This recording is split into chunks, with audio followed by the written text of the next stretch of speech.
नमस्कार दर्शक बंधु। आज भाग्य खेल सिंदूर खेल सीरियल आपण मैंने देखा पाइबे जितेबाला लिपिका आयुष को हक कर समस्ते परिवार देखिक हसवाक लगी आखिर लुह अच्छी हेले मन में बहुत खुशी अच्छी। आउे लिपिका कहते आयुष तुम्हें ठीक अच्छ तो तुमर किसी है तो आयुष कहते हाँ मुझे एकदम ठीक अच्छी तुम प्लीज तुम निजक टे संभाल समस्त देखुं। प्रतिभा कहते ये खाली तो स्वामी नुह ये आमर भी पुओ आमर भी ताकू देखिबार अधिकार अच्छी। प्रतिभा कहते अरे बाबा आमे तो पूरा पूरी डरी जाइलु हेले तू तो बुझा सुझा पिला ना ताहले तू गाड़ी ड्राइव गला बेलू फोन कहीं उठेलु। तापर से आयुष को जेजेमा कहते बहु तू गोलू को कहीं गाड़ी दौचु भूल तो देखा गले लिपिकार कहीं ना लिपिका फोन करिथिला। आयुष कहे ये मत फोन करना जेजेमा मोर गोटे क्लाइंटर फोन आसाला जिते मुझे देखिली से आकाश कहे दौड़िकी आसबे कहे मु बाहर गाड़ी देखिए बुझीगली जे आयुष घर को आसीगला। आयुष तापर भाई के से हक कर आयुष तो केमती अच्छे आयुष तू ठीक अच्छु ना। हाँ भाई मुझे एकदम ठीक अच्छे हेले तो एक्सीडेंट केमती है एक्चुअली से एमती थिला कि मु से सब कथा कहते मु बेहोश हो जाइली तो से लगे मु शेष अच्छी सेमती किसी भी होना मुझे एकदम ठीक थी। आ मो फोन भी ऑफ हो जाता मुझे क्या इनफॉर्म भी कर पारे। प्रकाश कहते बाबा तू तो आम समस्त को डर देलु केवल लिपिकार भक्ति और प्रार्थना पाई तू भलरे भलरे घर को फेरी आसलु। प्रकाश लिपिका पाखक जाइए लिपिका को आशीर्वाद देते कहते लिपिकार साहस को देखिए आम समस्ते भी मन में साहस आणिलु। आयुष कहे सब कौन ए वर्षा कहे सब डेकोरेशन आम तुमको सरप्राइज दवापाई करूँ हेले तुम तो आमको पूरा सक देदेल। आकाश कहे हेले एबे तो सब ठीक अच्छे ना एबे आम पार्टी करवा। प्रकाश कहे हाँ हाँ निश्चय कहीं नुह आम समस्ते मिसिकी पार्टी करवा। आयुष कहे नाई भाई मत पार्टी करने को इच्छा नहीं। मामन कहे हेले मोर इच्छा अच्छी दादा मत पार्टी करार अच्छी प्लीज दादा चल ना आम पार्टी करवा। आयुष कहे अच्छा हो ठीक अच्छे ताले एबे समस्ते आम पार्टी करवा। वर्षा कहे गोटे मिनिट तुम ये कुआड़े भी जीवनी।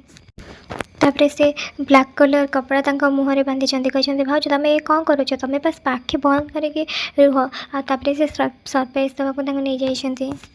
एपटे प्रतिभा कह केक तो आम खराब कर माँ मु भी देखी से लिपिका आयुष बर्थडे केमिति सेलिब्रेट कर। वर्षा कहे आयुष ये सब डेकोरेशन आ सब आइडिया लिपिकार थिला। प्रतिभा कहते माँ लिपिका केकटा बहुत सुंदर है तू जोटा बनईलु से बहुत सिंपल थिला ना। हाँ माँ से तले पड़ी खराब जाइला से मु आयुष कर फेवरेट सॉप एक केकटा ऑर्डर कर देथिली। तांको फेवरेट सब कथा शुणिकी आयुष रागी जाइचंती। आउे लिपिका कहे आम जो मिसिक काम करूँ आयुष से ही केक ऑर्डर करती आ से मोस्टली से ही जाती। आयुष ये देख ये तुम फेवरेट केक ना। वर्षा कहे अरे ये तो इसिकार भी फेवरेट फ्लेवर। लिपिका कहते ये आयुष विश मागी कैंडल फ्लो करके केक कटिंग कर। आपर से केक काटी पूरा रागर से सब समस्त देखिए पूरा आश्चर्य होती देखा लगी।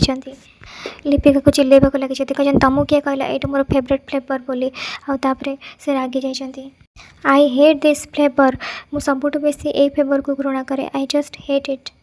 तुमको किए कहला मत एमती छुआ भाई पार्टी पसंद ए बेलून ए बेकार केक मु कौन तुमको 2 वर्ष छुआ भाया दरकार देखा जाऊँगी। हाँ प्रकाश कहते आयुष ये सब कौन ये कि प्रकार अभद्रामी नुह डैड यहाँ हूँ मैच्योरिटी आपण ही कहते बड़ हो जा मैच्योर हो जाए पार्टी फाटी बंद कर से मु मैच्योर हो गली एबे मोर आउ पार्टी करिवार नहीं एबे एमिति ही मोर लाइफस्टाइल आउ तुमको जदि मो पसंद आउ न पसंद विषय किसी जना ना ताले अजथारे कहीं एत मुंड लगौच मो मूड आउ तुम टाइम कहीं खराब करुच।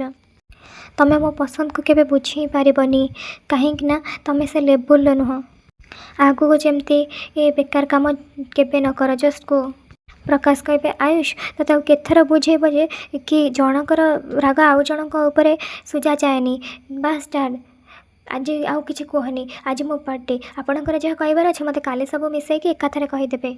तापर आयुष से चली जाइए। प्रकाश कहते ये पिलार सब मुंड खराब हो गला से चली जाइए। लिपिका कांदीबा लगी आउे लिपिका कहते अपा मु किसी भूल कली कि आयुष ताले कहीं एत रागिले कौन पाई ये केक तो पसंद थिला ना अपा आउ ये डेकोरेशन कौन छुआ डेकोरेशन भाया लगुच आउ ये कैंडल्स फेवरेट थिला मु आज ही बाहर करी।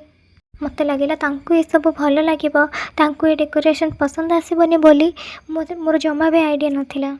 ସବୁ ଭୁଲ ମୋର, ମୁଁ କେମିତି ଜାଣିପାରିଲିନି। ଆଉ ତାପରେ ବର୍ଷା କହିଛନ୍ତି, ଲିପିକା ତାଙ୍କୁ ବହୁତ ସବୁ ପସନ୍ଦ ଆସିଛି, ତୋର କିଛି ବି ଭୁଲ ନାହିଁ। ଲିପିକା କହିଛନ୍ତି ଭୁଲ ଅଛି ଅପା, ସେଥିପାଇଁ ତ ଆୟୁଷ ତାଙ୍କ ବର୍ଥଡ଼େ ଭଳି ଦିନରେ ମୋ ପାଇଁ ଅପସେଟ୍ ହେଇଗଲେ। ବର୍ଷା କହିବି ତୋର କିଛି ଭୁଲ ନଥିଲା, ତୁ ସବୁ କିଛି ବହୁତ ଭଲରେ କରିଥିଲୁ, ଏକଦମ ବେଷ୍ଟ। ତୁ ଏକଦମ ଶାନ୍ତ ହେଇଯା, ମୁଁ ଆଉ ଆକାଶ ଯିବୁ ଆୟୁଷଙ୍କ ସହିତ କଥା ହେବୁ ହେଲା। ଏପଟେ ଆୟୁଷ ପୁରା ରାଗି ଯାଇଛନ୍ତି, କହିଛନ୍ତି ତମେ ଇସିକା ତମେ ନିଜେ ତ ଚାଲିଗଲ, ତା ସହିତ ମୋ ସବୁ ଖୁସି ସବୁ ଆଶା ସବୁ କିଛି ନଷ୍ଟ କରିଦେଲ। I hate you. ତାପରେ ସେ ବସି ଯାଇଛନ୍ତି। ସେତେବେଳେ ତାଙ୍କ ଭାଇ ଭାଉଜ ଆସିଛନ୍ତି। ଭାଇ ଭାଉଜ ପ୍ଲିଜ୍, ମୋର ଏବେ କାହା ସହିତ କଥା ହେବାକୁ ନାହିଁ, ତମେ ଏଠୁ ଯାଅ। କଥା ତ ତୋତେ ହେବାକୁ ପଡ଼ିବ ଆୟୁଷ, କାହିଁକିନା ତୁ ତଳେ ସବୁ ଯାହା କଲୁ ନା ସେସବୁ ଆଦୌ ଠିକ୍ ନୁହଁ। ଆଚ୍ଛା ତୁ ମୋତେ ଗୋଟେ କଥା କହ, ଲିପିକା ଏମିତି କ'ଣ ଭୁଲ କରିଦେଲା ଯେ ତୁ ଏମିତି ରିଆକ୍ଟ କଲୁ? କହିବୁନି ତ? ଠିକ୍ ଅଛି ନ କହ, ଆଟଲିଷ୍ଟ ଏତେ ହଙ୍ଗାମା କରିବା ପୂର୍ବରୁ ଥରେ ଲିପିକା କଥା ଭାବିଥାନ୍ତୁ। ବର୍ଷା କହିବେ ଆୟୁଷ ସେ ଦିନ ସାରା ଲାଗିଥିଲା, କେତେ ପରିଶ୍ରମ କରିଥିଲା, କାହିଁକି ନା ତମ ବର୍ଥଡ଼େକୁ ଟିକେ ଖାସ୍ କରିବା ପାଇଁ। ଆଉ ତୁମେ ଗୋଟେ ସେକେଣ୍ଡରେ ସବୁ ନଷ୍ଟ କରିଦେଲ। ଦିନ ରାତି ଏକ କରିକି ତୁମ ବର୍ଥଡ଼େକୁ ସ୍ପେଶାଲ୍ କରିବାକୁ ସେ ଲାଗିଥିଲା, ବାରମ୍ବାର ଫେଲ୍ ବି ହେଉଥିଲା, କିଛି ନା କିଛି ହେଉଥିଲା, ହେଲେ ସେ ହାର ମାନୁନଥିଲା। ନ ଖାଇ ନ ପିଇ ସେ ସେମିତି ଲାଗିଥିଲା। କାହା ପାଇଁ? ତମ ପାଇଁ ନା ଆୟୁଷ? ତମେ ଜାଣିଛ କାହାର ପରିଶ୍ରମକୁ ଗୋଟେ ମୁହୂର୍ତ୍ତରେ ନଷ୍ଟ କରିଦେବା ଯେତେ ସହଜ, ସେ ପରିଶ୍ରମର ଭ୍ୟାଲୁ ବୁଝିବା ସେତେ କଷ୍ଟ ହୋଇଥାଏ। ଯେତେବେଳେ ତୁମ ଆକ୍ସିଡେଣ୍ଟ ଖବର ଆସିଥିଲା, ସେ ନିଜ ଚିନ୍ତା ନ କରି ଜଳନ୍ତା ଦୀପକୁ ହାତରେ ରଖି ସେ ତୁମ ପାଇଁ ପ୍ରାର୍ଥନା କରୁଥିଲା, ତୁମେ କେମିତି ପ୍ରଥମେ ଭଲରେ ଘରକୁ ଫେରିବ। ଠାକୁରଙ୍କ ପାଖରେ ସେମିତି ଛିଡ଼ା ହେଇକି ସେ ପ୍ରାର୍ଥନା କରୁଥିଲା। ଦୀପର ଗରମରେ ତା ହାତ ବି ଜଳୁଥିଲା, ହେଲେ ସେ ଦୀପକୁ ଲିଭିବାକୁ ଜମା ବି ଦେଇନଥିଲା। ସେ ବିଚାରେ ତ ଏତେ ଗିଲ୍ଟରେ ଅଛି ଯେ ସେ ଏମିତି କ'ଣ କରିଦେଲା ଯେ ଆୟୁଷ ତାଙ୍କ ବର୍ଥଡ଼େରେ ଏତେ ଅପସେଟ୍ ହେଇଗଲେ। ତୁମେ କିଛି ଠିକ୍ କଲନି ଆୟୁଷ, ତୁମେ ଜଣଙ୍କ ରାଗ ଆଉ ଜଣଙ୍କ ଉପରେ କାହିଁକି ସାରୁଛ? ଜୀବନରେ ଗୋଟେ କଥା ମନେ ରଖିବ, ତୁମକୁ ଭଲ ପାଉଥିବା ଲୋକର ଯଦି ତୁମେ ଭ୍ୟାଲୁ ବୁଝିବନି, ତାହେଲେ ଦୁନିଆ ବି ତୁମର ଭ୍ୟାଲୁ ବୁଝିବନି। ତୁମେ ରାଗିକି ତୁମ ନିଜ ଲୋକଠୁ ଦୂରକୁ କରୁନ, ବରଂ ନିଜ ଖୁସି ନିଜ ଶାନ୍ତି ତୁମ ପାଇଁ ତାଙ୍କର ପ୍ରାର୍ଥନା ସବୁ କିଛି ହରେଇ ଦେଉଛ। ଠିକ୍ ଅଛି, ତୁ ଯଦି ଏବେ ବୁଝିପାରୁନୁ ତୁ ଯାହା କଲୁ ଭୁଲ କଲୁ, ତାହେଲେ ଆମେ ଆଉ କିଛି କହିବୁନୁ। ଏପଟେ ଲିପିକାଙ୍କ ଶାଶୁ ଆଉ ଜେଜେ ଶାଶୁ ବହୁତ ଖୁସି ଥିବେ, କହିବେ ସେ କେତେ ପରିଶ୍ରମ କରିଥିଲେ ନା ଆୟୁଷର ବର୍ଥଡ଼େ ପାଇଁ, ଦେଖ ତାଙ୍କ ପରିଶ୍ରମ କେମିତି ବେକାର ହେଇଗଲା। ହେଲେ ମା, ସବୁ ପରେ ବି ମୁଁ ଗୋଟେ ମା, ଏତେ ବଡ଼ ଦିନରେ ତା ଜନ୍ମଦିନ ନଷ୍ଟ ହେଇଗଲା।